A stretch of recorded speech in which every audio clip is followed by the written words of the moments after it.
ఒకప్పుడు ప్రాణంగా ఉన్న పాత భాగస్వాముల మధ్య ఇప్పుడు కనీస నమ్మకం, విశ్వాసం అనేది లేకుండా పోతుంది. అందుకే ప్రతి దేశం కూడా తమ విదేశాంగ విధానంలో ఎవరికి అంతుచిక్కని విధంగా భారీ మార్పులు చేసుకుంటూ పోతుంది. దేశాల కూటములలో ఊహించని రేంజ్లో చాలా కొత్త మార్పులు చోటు చేసుకుంటున్నాయి. ఇదంతా ఒకెత్త అయితే ఇక్కడ అసలు ట్విస్ట్ వేరే ఉంది. సాధారణంగా భారతదేశం ఎవరికైనా ఇలాంటి సైలెంట్ షాక్లు ఇస్తుంటుంది కదా. ఇప్పుడు సరిగ్గా మన భారతదేశం అడుగు జాడల్లోనే నడుస్తూ మిడిల్ ఈస్ట్లోని గల్ఫ్ దేశాలు కూడా అమెరికాకు చుక్కలు చూపిస్తున్నాయి. మొన్న అమెరికా విదేశాంగ కార్యదర్శి మార్కో రూబియో భారతదేశం వచ్చినప్పుడు ఆయనకు ఎలాంటి అనుభవం ఎదురైందో చూశాం కదా. ఇప్పుడు సేమ్ టు సేమ్ అలాంటి చేదు అనుభవమే ఆయనకు గల్ఫ్ దేశాల నుండి కూడా ఎదురవుతుంది. అసలు ఇదంతా దేని గురించి జరుగుతుంది? భారతదేశం చేసినట్టే యునైటెడ్ అరబ్ ఎమిరేట్స్ ఇప్పుడు అమెరికాకు చెక్ పెడుతూ తీసుకున్న ఆ వ్యూహాత్మక చర్య ఏంటి? ఈ విషయాలన్నీ మనం కాస్త డీటెయిల్గా మాట్లాడుకుందాం. అంతకంటే ముందు మీరు మా ఛానల్ సబ్స్క్రైబ్ చేసుకోకపోతే వెంటనే సబ్స్క్రైబ్ చేసుకుని కామెంట్ సెక్షన్లో జై హింద్ అని రాయండి. ముందుగా మనం గత నెలలో అమెరికా విదేశాంగ కార్యదర్శి మార్కో రూబియో మన భారతదేశానికి వచ్చినప్పటి సంగతి చూద్దాం. మార్కో రూబియో ఒక నిశ్శబ్ద విదేశాంగ మంత్రుల సమావేశంలో పాల్గొనడానికి మన భారతదేశానికి వచ్చినప్పుడు విమానాశ్రయంలో మన ప్రభుత్వం ఆయనకు స్వాగతం పలికిన తీరు, ఆ తర్వాత ఆయన తిరిగి వెళ్ళేటప్పుడు వీడ్కోలు పలికిన విధానం అప్పట్లో పెద్ద సెన్సేషన్ అయింది. ఆయన రాక పట్ల మన అసంతృప్తిని సైలెంట్గా చూపిస్తూ మార్కో రూబియోకు స్వాగతం పలకడానికి భారతదేశం కేవలం ఒక ప్రోటోకాల్ అధికారిని మాత్రమే పంపి ఏదో ఫార్మాలిటీ కోసం అన్నట్టుగా లాంఛనాలను ముగించేసింది. ఆ తర్వాత ఆయన పనులు ముగించుకుని తిరిగి వెళ్ళేటప్పుడు కూడా ఏ పెద్ద అధికారిని పంపకుండా కేవలం పారామిలిటరీ దళాలకు చెందిన కొందరు సబ్ ఇన్స్పెక్టర్లతో ఆయనకు సెండ్ ఆఫ్ ఇప్పించింది. ఇప్పుడు సరిగ్గా ఈ విషయమే ప్రపంచవ్యాప్తంగా మళ్ళీ హాట్ టాపిక్గా మారింది. ఎందుకంటే మిడిల్ ఈస్ట్ గల్ఫ్ దేశమైన యునైటెడ్ అరబ్ ఎమిరేట్స్ కూడా ఇప్పుడు మార్కో రూబియోకు అచ్చం మన భారతదేశం ఇచ్చినట్టే చాలా చప్పని, నిరాడంబరమైన దౌత్య స్వాగతాన్ని ఇచ్చి అవమానించింది. యుఏఈ నుండి బయటకు వచ్చిన విజువల్స్ చూస్తే మీకు మ్యాటర్ ఏంటో క్లియర్గా అర్థమవుతుంది. యుఏఈలోని అల్బర్టీన్ ఎగ్జిక్యూటివ్ ఎయిర్పోర్ట్లో అమెరికా విదేశాంగ కార్యదర్శి మార్కో రూబియో విమానం ల్యాండ్ అయింది. ఆయన మెల్లగా విమానం మెట్లు దిగి కిందకి రావడం కూడా ఆ వీడియోలో కనిపిస్తుంది. కానీ అక్కడే అసలు సీన్ స్టార్ట్ అయింది. ఆ ఎయిర్పోర్ట్ నుండి వస్తున్న క్లిప్పులలో మీరు గమనిస్తే అంత పెద్ద అమెరికా నాయకుడికి స్వాగతం పలకడానికి ఎయిర్పోర్టులో కేవలం ఇద్దరు వ్యక్తులు మాత్రమే ఉన్నారు. వాళ్ళిద్దరూ కూడా ఎవరో తెలిస్తే మీరు నిజంగా షాక్ అవుతారు. ఆ ఇద్దరిలో యుఏఈ ప్రభుత్వం తరపున విమానాశ్రయానికి వచ్చింది కేవలం ఒక్కరు మాత్రమే. వీడియోలో మనం చూసినట్లయితే మార్కో రూబియో విమానం దిగిన వెంటనే మొదట ఒక మహిళ దగ్గరకు వెళ్ళి పలకరిస్తారు. ఇంతకీ ఈమె ఎవరంటే యునైటెడ్ అరబ్ ఎమిరేట్స్లో ఉన్న యుఎస్ రాయబార కార్యాలయానికి చార్జ్ డి అఫైర్స్గా పనిచేస్తున్న షానా డోలన్. అసలు విషయం ఏమిటి అంటే ప్రస్తుతం యుఏఈలో అమెరికాకు ఒక పూర్తికాల రాయబారి అంటూ ఎవరూ లేరు. అందుకే ఆ బాధ్యతలన్నీ షానా డోలన్కు అప్పగించారు. ఆమె ఇప్పుడు యుఏఈలోని యుఎస్ రాయబార కార్యాలయానికి పెద్ద దిక్కుగా ఉన్నారు. దౌత్య నియమాల ప్రకారం తన సొంత దేశ విదేశాంగ మంత్రి వచ్చినప్పుడు ఆమె వెళ్ళి స్వాగతం పలకాలి కాబట్టి ఆమె ఎయిర్పోర్ట్కు వచ్చారు. సరే, ఆమె రావడం ఒక పద్ధతి ప్రకారమే జరిగింది అనుకుందాం. కానీ ఆమెను కలిసిన తర్వాత తెల్లటి అరబ్ డ్రెస్ వేసుకున్న ఒక వ్యక్తిని మార్కో రూబియో కలుస్తారు.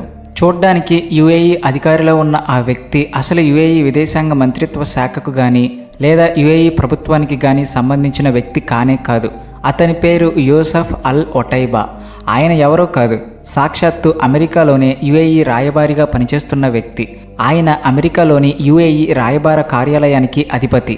ఆయన అమెరికా నుండి యుఏఈకి వస్తే మార్కో రూబియోకు స్వాగతం పలకడానికి యుఏఈ ప్రభుత్వం ఇంకెవరిని పంపకుండా కేవలం ఆయనను మాత్రమే ఎయిర్పోర్ట్కు పంపించింది. అంటే అఫీషియల్గా యుఏఈ ప్రభుత్వం తరపున అక్కడ ఉన్నది ఆ ఒక్క వ్యక్తి మాత్రమే. ఒక్క క్యాబినెట్ మంత్రి లేడు, కనీసం ఏ విదేశాంగ కార్యదర్శి కూడా రాలేదు. ఇక యుఏఈ విదేశాంగ మంత్రి Sheikh Abdullah bin Zayed Al Nahyan వస్తాడని అనుకోవడం అస్సలు జరగని పని. మార్కో రూబియోకి జరిగిన ఈ పరాభవం, ఆయనకు లభించిన ఈ చప్పని స్వాగతం చూశాక ఈ వీడియో ఆన్లైన్లో విపరీతంగా వైరల్ అయిపోతుంది. డొనాల్డ్ ట్రంప్ తీసుకుంటున్న కొన్ని కఠినమైన విధానాల వల్లే ఇప్పుడు ఆయన విదేశాంగ కార్యదర్శి మార్కో రూబియో ప్రతి దేశంలోనూ ఇలాంటి అవమానాలను, దౌత్యపరమైన ఎదురు దెబ్బలను ఫేస్ చేయాల్సి వస్తుందని అందరూ ఓపెన్గా మాట్లాడుకుంటున్నారు. అయితే ఇక్కడ మనకు వచ్చే అతిపెద్ద డౌట్ ఏంటంటే అసలు యూఏఈకి అమెరికాతో కానీ లేదా ట్రంప్ గవర్నమెంట్తో కానీ ఉన్న గొడవ ఏంటి? వాళ్ళెందుకు ఇంత కోపంగా ఉన్నారు? యూఏఈ ఇలా ఎయిర్పోర్టులో కావాలనే పరువు తీయడానికి ప్రధానంగా 3 రీజన్స్ ఉన్నాయని రాజకీయ నిపుణులు చెబుతున్నారు. మొదటి రీజన్ ఏంటంటే అమెరికా ఇప్పుడు ఇరాన్తో లోపాయికారిగా చర్చలు జరుపుతుంది. కానీ ఈ విషయంలో యూఏఈని కానీ మిగతా మిడిల్ ఈస్ట్ గల్ఫ్ దేశాలను కానీ అమెరికా అస్సలు పట్టించుకోవట్లేదు. వాళ్లకు ఎలాంటి సమాచారం ఇవ్వట్లేదు. పైగా ఇరాన్ ఆస్తులను తిరిగి ఇచ్చేయడాన్ని చాలా దేశాలు గట్టిగా వ్యతిరేకిస్తున్నాయి. ఇది చాలదన్నట్టు ఇరాన్ చేస్తున్న అణు కార్యక్రమాలను, బ్యాలిస్టిక్ క్షిపణి ప్రయోగాలను పూర్తిగా ఆపేయాలని మిడిల్ ఈస్ట్ దేశాలు డిమాండ్ చేస్తున్నాయి. కానీ అమెరికా మాత్రం ఈ విషయంలో అంత సీరియస్గా ఉన్నట్టు అనిపించట్లేదు. ఇరాన్ బ్యాలిస్టిక్ క్షిపణులను డెవలప్ చేయకుండా ఆపాలని గల్ఫ్ దేశాలు చాలా కాలంగా అడుగుతున్నాయి. ఇలా వాళ్ళ ఆందోళనలను అమెరికా ఏమాత్రం పట్టించుకోకపోవడం వల్లే గల్ఫ్ దేశాలు రగిలిపోతున్నాయి. ఇక రెండో పెద్ద రీజన్ ఏంటంటే గతంలో ఇరాన్ చేసిన దాడుల వల్ల యూఏఈకి చాలా డ్యామేజ్ జరిగింది. ఇరాన్ ప్రయోగించిన క్షిపణులు, డ్రోన్ల వల్ల యూఏఈలోని చాలా మౌలిక సదుపాయాలు నాశనమయ్యాయి. ఇప్పుడు ఆ నష్టానికి అంత పరిహారం చెల్లించాల్సిన బాధ్యత ఇరాన్ పైనే ఉందని యూఏఈ అంటుంది. అందుకోసం అమెరికా ఆధీనంలో ఉన్న ఇరాన్ ఆస్తులను తీసుకుని వాటితో తమకు జరిగిన నష్టాన్ని పూడ్చుకోవాలని యూఏఈ చూస్తుంది. కానీ ఇక్కడే అమెరికా వేరే గేమ్ ఆడుతుంది. స్వాధీనం చేసుకున్న ఇరాన్ ఆస్తులన్నిటినీ తిరిగి వాళ్ళకే ఇచ్చేయాలని మిడిల్ ఈస్ట్ దేశాలపై అమెరికా లోపల గట్టిగా ఒత్తిడి తెస్తుంది. ప్రస్తుతం స్విట్జర్లాండ్లో జరుగుతున్న ఈ చర్చలు కనుక సక్సెస్ అయితే ట్రంప్ ప్రభుత్వం ఆ ఆస్తులను ఇరాన్కు అప్పగించేయాలని చూస్తుంది. ఇరాన్కి సంబంధించిన కొన్ని నిధులను వాళ్లకు ఇచ్చేయడానికి అమెరికా దాదాపు సిద్ధంగానే ఉంది. కానీ గల్ఫ్ దేశాలు మాత్రం ఆ ఆస్తులతో తమ దేశాలను పునర్నిర్మించుకోవాలని పట్టుబడుతున్నాయి. ఇక మార్కో రూబియోను ఇలా లైట్ తీసుకోవడానికి మూడో ముఖ్యమైన రీజన్ ఏంటంటే అమెరికా తీసుకుంటున్న నిర్ణయాలతో తాము ఏమాత్రం హ్యాపీగా లేమని, చాలా అసంతృప్తిగా ఉన్నామని డైరెక్ట్గా వాళ్ళ మొహాన చెప్పడమే. దౌత్యపరమైన భాషలో దీన్ని ప్రోటోకాల్ స్థాయి సిగ్నలింగ్ అని అంటారు. ఒక దేశం తమ కోపం ఏంటో, తమ అసంతృప్తి ఏంటో ఇలాంటి చర్యల ద్వారా అవతలి దేశానికి చాలా క్లియర్గా మెసేజ్ పాస్ చేస్తుంది. మార్కో రూబియో ఇప్పుడు యుఏఈ, కువైట్, బహ్రెయిన్ లాంటి దేశాల్లో వరుసగా పర్యటిస్తున్నారు. ఇరాన్తో జరుగుతున్న ఈ అణు ఒప్పంద చర్చలపై వాళ్లకున్న కోపాన్ని తగ్గించి వాళ్లను కూల్చేయడానికి అమెరికా ఈయన్ని ఇలా మిడిల్ ఈస్ట్ దేశాల చుట్టూ తిప్పుతుంది. కానీ పాపం మన భారతదేశంలో ఎదురైనట్లే అక్కడ కూడా ఆయనకు తీవ్ర అవమానాలే ఎదురవుతున్నాయి. ఇదిలా ఉంటే మనకి ఇంకొక ఇంట్రెస్టింగ్ వార్త కూడా వస్తుంది. బ్రిక్స్ ఇంధన మంత్రుల సమావేశంలో పాల్గొనడం కోసం ఇరాన్ తన పెట్రోలియం మంత్రి మోసెన్ పక్నేజాద్ను మన భారతదేశానికి పంపించింది. ఆయన ఇప్పటికే మన గడ్డపై అడుగుపెట్టారు. ఈ బ్రిక్స్ మీటింగ్లో పాల్గొనడంతో పాటుగా ఎలాగైనా మనతో ఒక ప్రత్యేకమైన సమావేశాన్ని ఏర్పాటు చేయాలని ఇరాన్ పెట్రోలియం మంత్రిత్వ శాఖ భారతదేశాన్ని రిక్వెస్ట్ చేసినట్టు లోపల టాక్ నడుస్తుంది. ముడి చమురు, పెట్రోకెమికల్ ప్రొడక్ట్స్కి సంబంధించి ఇరాన్ మన దేశానికి కొన్ని బంపర్ ఆఫర్లు, ప్రతిపాదనలు తీసుకురావాలని చూస్తుంది. జూన్ 25, 26 తేదీల్లో జరిగే ఈ బ్రిక్స్ సమావేశంలో దీని గురించి సీరియస్గా చర్చించే అవకాశం ఉంది. ఇప్పుడు అందరి దృష్టి దీనిపైనే ఉంది. ఇరాన్ ఎలాంటి ఆఫర్ తీసుకువస్తుంది, మన భారత ప్రభుత్వం దానికి ఓకే చెబుతుందా లేదా అనేది చూడాలి. ఈ గ్యాప్లో మరో మంచి వార్త ఏంటంటే ప్రధాని మోడీ గారు అర్మేనియా ప్రధానమంత్రి నికోల్ పాషిన్యాన్కు స్వయంగా ఫోన్ చేశారు. రీసెంట్గా జరిగిన ఎన్నికల్లో ఆయన సూపర్ విక్టరీ కొట్టినందుకు మోడీ గారు ఆయనకు కంగ్రాట్స్ చెప్పారు. ఈ నికోల్ పాషిన్యాన్ మామూలు వ్యక్తి కాదు. ఆయన భారత్, అర్మేనియాల మధ్య ఉన్న బంధాన్ని చాలా స్ట్రాంగ్ చేశాడు. ముఖ్యంగా మన భారతదేశం నుండి అర్మేనియా భారీగా ఆయుధాలు కొనుగోలు చేయడంలో ఆయనదే కీ రోల్. ఇలా ఇరు దేశాల మధ్య ఒక సాలిడ్ పార్ట్నర్షిప్ సెట్ చేశాడు. అంతేకాదు, మొన్నటికి మొన్న ఇరాన్లో పరిస్థితులు చేయదాటినప్పుడు అక్కడ ఇరుక్కుపోయిన మన భారతీయ విద్యార్థులను, పౌరులను కాపాడడానికి అర్మేనియా ఏకంగా తమ సరిహద్దులనే ఓపెన్ చేసింది. ఆ టైంలో వాళ్ళు చేసిన సాయానికి మోడీ గారు ప్రత్యేకంగా కృతజ్ఞతలు కూడా తెలిపారు. ఇప్పుడు మనం మన పాత శత్రువు చైనా మ్యాటర్కి వద్దాం. ఈ మధ్యకాలంలో ఇది చాలా పెద్ద డెవలప్మెంట్ అని చెప్పాలి. 2-3 నెలల క్రితమే మనం మాట్లాడుకున్నట్టు భారత్ చైనా సరిహద్దులో ఉన్న లిపులేక్ పాస్ ద్వారా మళ్ళీ వ్యాపారం మొదలుపెట్టాలని 2 దేశాలు డిసైడ్ అయ్యాయి. ఇందుకు సంబంధించిన పేపర్ వర్క్, పర్మిషన్లు అన్నీ ఫైనల్గా పూర్తయ్యాయని వార్తలు వస్తున్నాయి.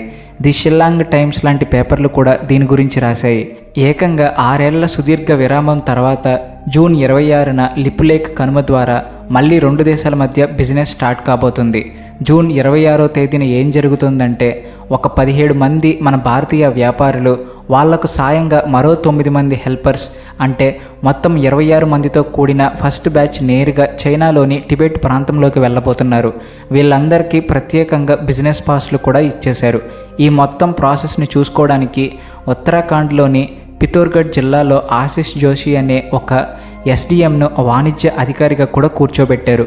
చైనా నుండి వచ్చే సరుకులను చెక్ చేయడానికి, పత్రాలను వెరిఫై చేయడానికి కస్టమ్స్ ఆఫీస్ను కూడా ఓపెన్ చేశారని ఆయన స్వయంగా చెప్పారు. చైనాకు సరుకులు అమ్మాలనుకునే మన వ్యాపారులు అప్పుడే తమ వస్తువులను లిప్లేక్ పాస్ దగ్గర ఉన్న ఒక గోడౌన్లో రెడీగా పెట్టుకుని వెయిట్ చేస్తున్నారు. జూన్ 26 కోసం వాళ్ళంతా ఎంతో ఆసక్తిగా చూస్తున్నారు. నిజానికి దశాబ్దాలుగా మనకు చైనాకు మధ్య ఈ లిప్లేక్ పాస్ ద్వారానే వాణిజ్యం జరుగుతుంది. కానీ 2020లో జరిగిన గాల్వన్ లోయ గొడవ, ఆ తర్వాత వచ్చిన కోవిడ్-19 వల్ల ఈ బోర్డర్ మొత్తం క్లోజ్ చేశారు. అప్పటి నుంచి అసలు బిజినెస్ అనేది లేకుండా పోయింది. కానీ ఇప్పుడు ఫైనల్గా మన విదేశీ వ్యవహారాల మంత్రిత్వ శాఖ భారత ప్రభుత్వం గ్రీన్ సిగ్నల్ ఇవ్వడంతో మళ్ళీ ఇది ఓపెన్ అవుతుంది. లాస్ట్ ఇయర్ చైనాతో కలిసి కైలాష్ మానసరోవర్ యాత్ర ఇదే దారిలో స్టార్ట్ అవ్వడంతో స్థానిక వ్యాపారులంతా కూడా ఈ వాణిజ్య మార్గాన్ని ఓపెన్ చేయాలని ప్రభుత్వాన్ని గట్టిగా అడిగారు. ఇదంతా చూస్తుంటే ఒక విషయం అనిపిస్తుంది, అమెరికాతో మనకు కాస్త గ్యాప్ వచ్చాకే మన భారత ప్రభుత్వం ఇలా సైలెంట్గా చైనాతో మళ్ళీ బంధాన్ని కలుపుకుంటుందా అనిపిస్తుంది. మోడీ ప్రభుత్వం వేస్తున్న ఈ స్టెప్ కరెక్ట్ అంటారా? మీరు దీన్ని సపోర్ట్ చేస్తున్నారా? మీ అభిప్రాయం ఏంటో కామెంట్స్లో చెప్పండి. వీటన్నిటితో పాటు ఇంకో అప్డేట్ ఏంటంటే వెనిజులాలో రీసెంట్గా 2 చాలా భయంకరమైన భూకంపాలు వచ్చాయి. దీనిపై మన ప్రధాని మోడీ గారు స్పందిస్తూ అక్కడి ప్రజలకు తన ప్రగాఢ సానుభూతిని తెలియజేస్తూ ఒక స్టేట్మెంట్ ఇచ్చారు. భూకంపాలు ఏకంగా రెక్టర్ స్కేల్పై 7కి పైగా నమోదయ్యాయి. అంటే ఎంత డ్యామేజ్ జరిగిందో అర్థం చేసుకోవచ్చు. గతంలో నికోలస్ మదురో ప్రెసిడెంట్గా ఉన్నప్పుడు 2009లో ఇలాంటి విపత్తు వస్తే సహాయం కోసం కనీసం ₹1 కూడా ఖర్చు చేయలేదు. కానీ మన భారతదేశం మాత్రం ఎప్పుడూ ముందుంటుంది. మొన్న టర్కీలో భూకంపం వచ్చినప్పుడు మనం ఎలాగైతే మన వాళ్ళను పంపి సాయం చేశామో ఇప్పుడు వెనిజులాకు కూడా అలాంటి సాయమే చేసే ఆలోచనలో భారతదేశం ఉంది. చివరిగా ఒక ఎమోషనల్ న్యూస్ మాట్లాడుకుందాం. గత ఏడాది మే 7 నుండి 10వ తేదీ మధ్య జరిగిన ఆపరేషన్ సింధూర్ గురించి అందరికీ తెలిసే ఉంటుంది. అప్పుడు మనకు పాకిస్తాన్కు మధ్య బోర్డర్లో చిన్నపాటి యుద్ధ వాతావరణమే కనిపించింది. ఆ ఆపరేషన్లో వీరమరణం పొందిన మన భారతీయ సైనికుల పేర్లను ఇప్పుడు ఢిల్లీలోని జాతీయ యుద్ధ స్మారక చిహ్నం దగ్గర సగర్వంగా అప్డేట్ చేసినట్లు వార్తలు వస్తున్నాయి. మన దేశం కోసం ప్రాణాలు అర్పించిన ఆ వీరులకు ఇది నిజంగా సరైన నివాళి అని చెప్పొచ్చు. Please like and share and also thanks for watching.